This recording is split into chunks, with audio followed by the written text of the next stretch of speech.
في حاجه اسمها ورك اراوند. ورك اراوند معناها ايه؟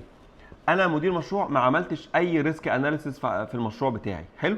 عارف هعيش كل يوم في حياتي هقابل ايه؟ هقابل ايشوز.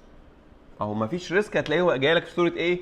ايشو. وايشو مجنون عمال يظهر لك فجاه وكده. مدير المشروع اللي ما بيعملش ريسك اناليسيس مظبوطه بيعيش كل حياته طول يومه بيعمل ورك اراوند. ورك اراوند معناها حلق على المشكله.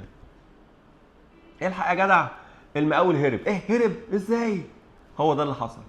يروح بقى يقعد ايه، يعيش في دوامه جميله، يقعد يكلم المشتريات ويجيب مقاول تاني ويجيب حد اغلى من السعر عشان ينزل يشيل زي ما كنت حضرتك بتقول. ده كل ده ليه؟ عشان هو ما درسش ان المقاول ده اصلا ضعيف وممكن يهرب. فظهرت له في صوره ايشو. بعدها ب5 دقايق يروح جاي له تليفون تاني، ريسك جديد، خلاص ما بقاش ريسك بقى ايشو.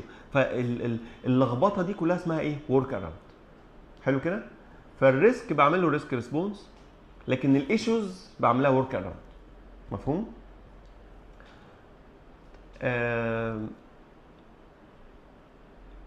فعادة يعني انت لو نسيت تعمل حاجه بتظهر لك صوره ايشو فبتعمل لها ايه؟ ورك اراوند.